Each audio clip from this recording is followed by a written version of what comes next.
Hi guys, once again, welcome back to Cooking with Pouncy.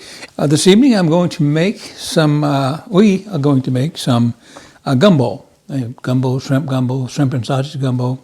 I don't think there's any specific way to do gumbo. You can put a whole lot of your stuff in your own gumbo. But tonight we're going to do Cooking with Pouncy gumbo, guys, and if you ride this train with me until conclusion, we hopefully going to have a meal that we're going to enjoy. It's going to be scrumptious, and hopefully if you make it for yourself and your family, you guys will enjoy it as well. So stick with me for a little bit, and I'll be right back to show you the ingredients that's going to go into this shrimp sausage gumbo, let's call it, okay? You keep calling it shrimp sausage gumbo, let's just call it gumbo, okay?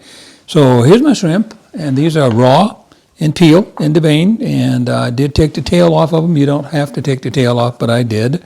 Because when you're eating it, I don't want you to have to grab it and pull the tail off with your teeth and all that. So anyway, that's what that is. And that's actually 2 pounds of shrimp. You can put as many as you want or as few as you want in your own. That's what that is. I've got half of a medium onion here. Okay, that's a regular, I think this is a Vidalia onion. You can use, of course, the onion of your choice as well. I've got 2 sticks of celery here that I've already diced up, guys, okay? So already diced and ready to go, so as to expedite this process here, right? And they're all diced about the same, okay, consistency. I've got green onion here. I've got 2 of them, scallion or green onion, if you will. I've got those sliced up as well. I'll be using half of those in my mixture for my sauce, and the other half I'll use for garnish, okay? I've got a medium green pepper here. I think I use half of that green pepper. This stuff will be in the ingredient list for you as well, the exact amounts, okay? Anyway, that's a green pepper. I even reached into my freezer and found some crab meat that I had, and I'm going to throw it in there. And like I said, this was leftover crab meat that I had, and I thought, well, I'm not going to throw that away. I'm going to put it in this dish here, and that's what I'm going to do. Over here, and it's melting right now, guys. I've got about 6 tablespoons of butter in here, just regular butter. I've got some chicken stock here I'll be using. I think you can see that. I've got some unsalted chicken stock here that I'm going to be using as my liquid, okay? And I picked that up real fast, not realizing the cap wasn't on it. But anyway, my butter's melted. You know, I'm going to brown that butter, but it's melted, okay? And the last thing that's going to go in this dish is my andouille sausage. And that's about 14 ounces of andouille sausage, okay?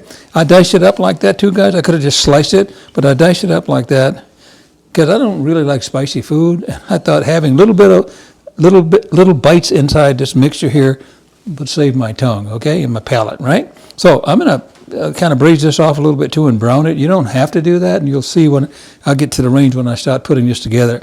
I'm going to do that because I think I want a little brownness on it before I dump the whole thing together, right? That's why Cooking with Pouncy is going to do it like that.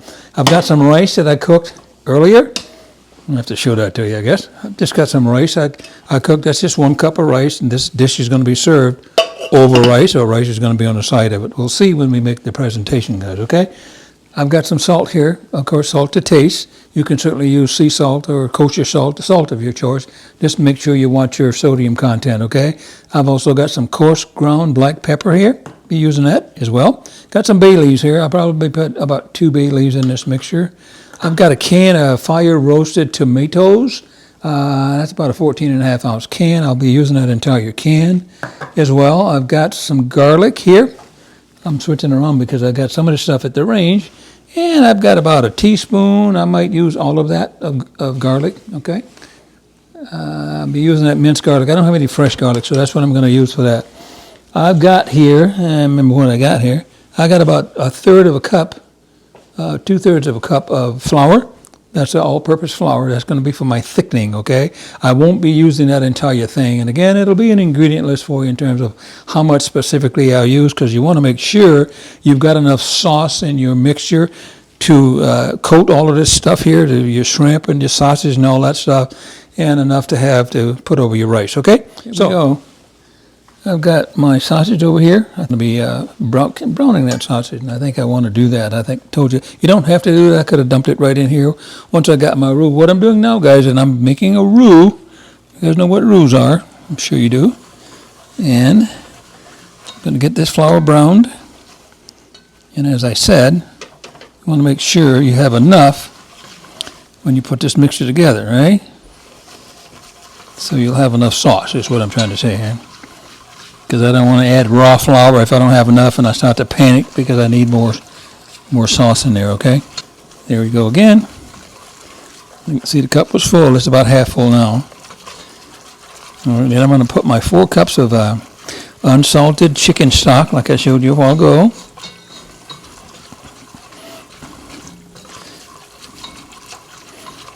And I get this brown. I'm going to start adding my vegetables that I showed you a while ago as well.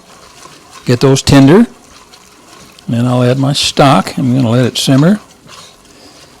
And that's how we're going to be doing that. This is getting brown now. I don't know whether you can see that or not. I think maybe you can.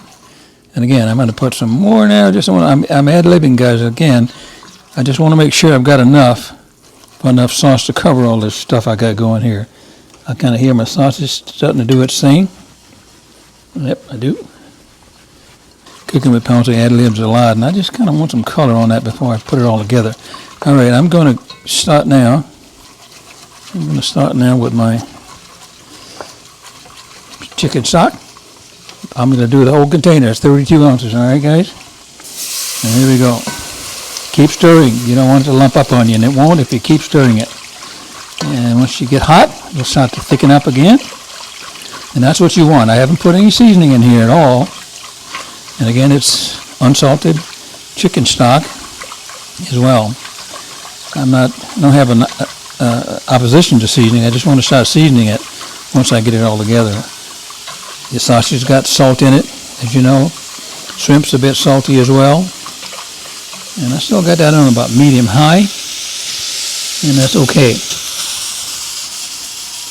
Okay. And again, guys, you don't really have to do this and saute that sausage. I think you can see it. But I want some color on it before I put it all together. I'm going to go ahead and put my vegetables in here. I could have put those in there already too, but hey, I didn't have to and I didn't. So I'm going to be nipping that in here. Get those all tender. And do that here. Get them close by. It's thickening up real well now, guys. I'm going to be putting the rest of this chicken stock in here, which I just did, which you just saw.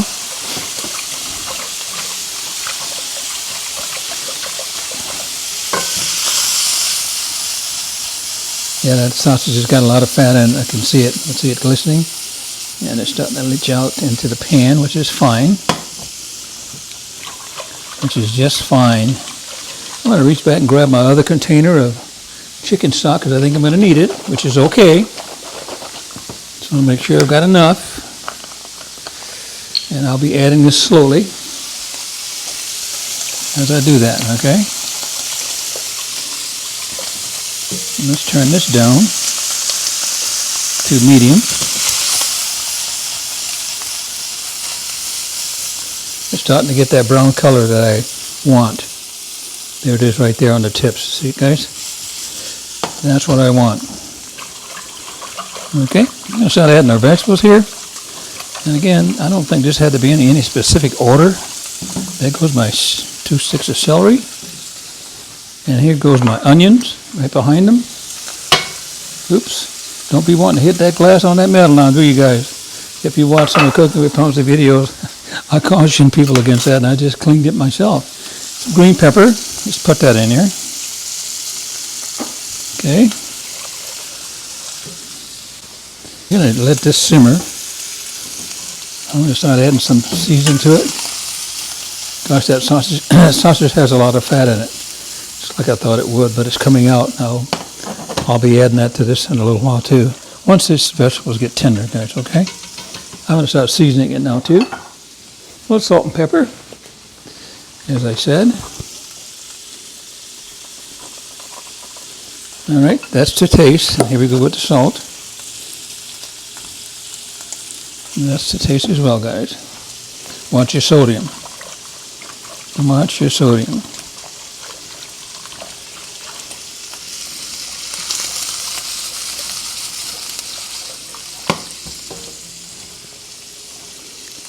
Make sure there's no flour on the bottom of the pan. You don't want any flour on the bottom of the pan, and there isn't. You taste that for salt. I'm going to let that go right there. Perfect, okay? We're going to go ahead and let this simmer. Cooking with Pouncy, I've been doing this a while, guys, so I kind of figured, I want some color, and if it's too fatty, I'll take that out, and that's what I did. Okay, I'm going to get a lid for that. Here's my tomatoes. I'm looking to make sure I don't miss anything here. I'm going to grab my bay leaf, guys, which we talked about already too, all right? And then, if you watched Cooking with Pouncy in the past, and I hope you did, when you get done with this bay leaf process, you take those bay leaves out before you serve your guests. Bay leaves comes out, okay? They're just in there for flavor, and they'll put some flavor in there, but when you get done, make sure you pull those bay leaves out of there. All right? And I'm going to put my tomatoes in there, and I'm going to put a cover on this and just let this go. All right, I think I'm going to turn that off now, too, because I'm done with it. That's what I did. Oh my, it's very fatty. It's nice and brown now too, which is what I wanted, all right? So off camera, I don't need to show you how I'm going to drain the fat off, but I'm going to take that fat out of there, guys, like I told you. Just like I told you, all right? We're going to just let this do its thing. It's probably going to take I'll let this go for about, maybe a half hour, maybe, on a simmer. Those vegetables will get nice and tender before I start adding anything else in here. Once I drain this here, and I'll put that in there for more flavor as well. So,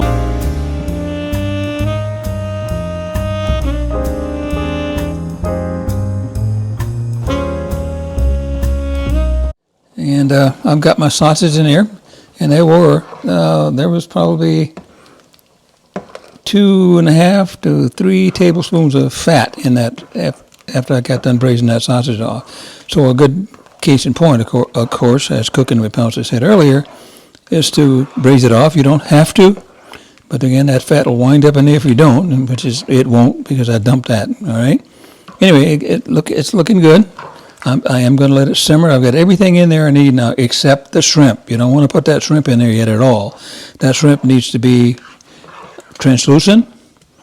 So when I put the shrimp in, I'll probably let it go for about maybe 5 minutes. I'm ad-libbing, but maybe 5 minutes. And what you don't want to do, guys, is overcook your shrimp, ever. No matter what dish you're making, you don't want to overcook that shrimp, make it rubbery, because it really doesn't take that long. It's got good consistency. I like that. It's about just the correct thickness that I want.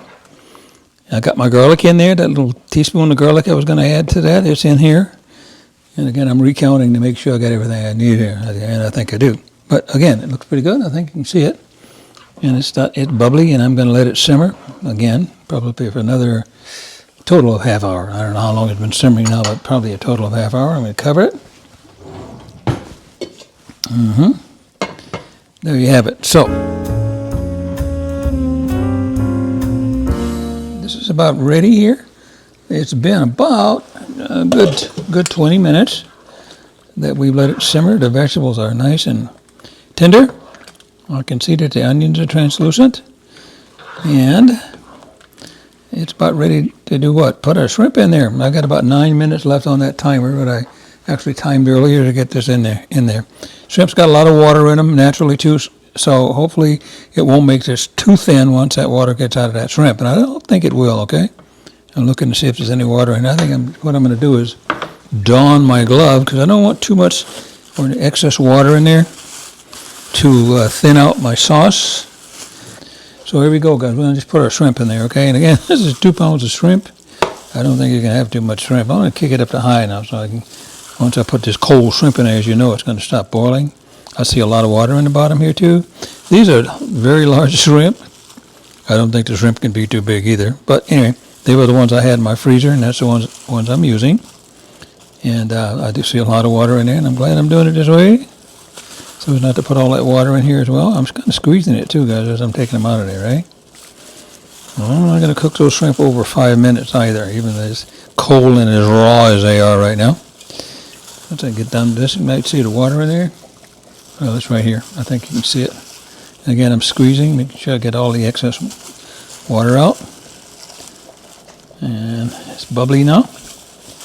And that's a good thing, because we're going to go ahead and get this done. 5 minutes on these shrimp is plenty of time, guys. You don't want to do any more than that, because you don't want those shrimp to get rubby. Absolutely not, okay? I'll do that.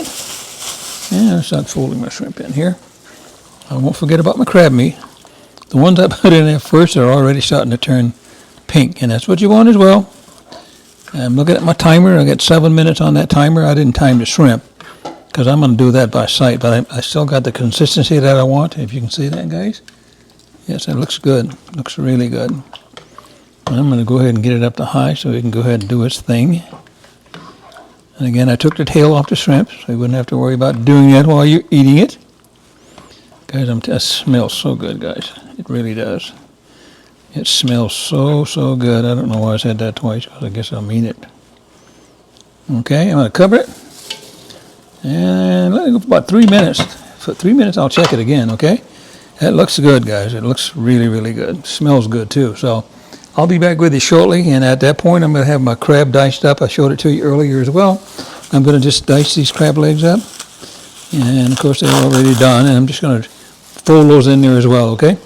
So that's what I'm going to do with that. It's been actually 3 minutes on that shrimp, and they are beautiful. Absolutely beautiful, all right? I got my crab meat diced up. I could like eat that right out of the pot, guys. Just kidding. All right, we're going to put our crab meat in there. And as I said, I diced it up. Little cubes there. Looks like that imitation crab. Don't you dare say that, guys. All right, she's bubbly, and all I'm doing is heating that crab now, right? I'm turning that burner completely off. We do not want to cook our shrimp anymore, and we're not going to. Burner's off, and as you know, that heat is still going to cook that shrimp. It's going to be perfect, guys. We're done cooking. We're done cooking, guys. That looks really good. I think you can see it. I think you can see that. That is some good stuff, guys. Yes, it is. That's the old timer telling me I got 3 more minutes. I will not cook that shrimp another 3 minutes, as I told you guys. So the timer is going to be off. That's done, guys. It's ready. Big old chunks of crab, shrimp. My goodness, guys. Got my little bowl all ready for it. You guys got to see, this is pretty good looking stuff, guys. I'm telling you. This is pretty good looking stuff, guys. It is. It is. Yeah, see how creative Cooking with Pouncy got with the old dishes with the rice? Told you guys. It's all about making it pretty, making it taste good. And I think we got both on this deal. Get off of that rice. I'm not ready for you to get there yet. Good stuff, guys. My goodness. I think that's all I'm going to put on there now. That looks really good. How about a shrimp on top of this one here? My plates are hot, guys. If you guys know about Cooking with Pouncy, he always puts his plates in the oven so they can get nice and hot. These are really hot here. All right, let's just put some of these scallions on top of that like that. My goodness, guys, you got to admit, this is some good looking stuff, isn't it? It is. It is, guys. I think you can see it. Let me hold it up for you. I got these 2 little guys here, too. I thought I'd play with these. These are the tips of the crab legs, okay? So let's just put one right there, and we'll put one right here just for the heck of it. All right, what do you think, huh? All right, guys, that's it. That is it, guys. There it is. There's a gumbo. There's a Cooking with Pouncy gumbo. Thank you so much once again, guys, for tuning in to my channel. Hit that like button if you like what you see, guys, and let me know what you think as well, and pass this on as you see fit, guys.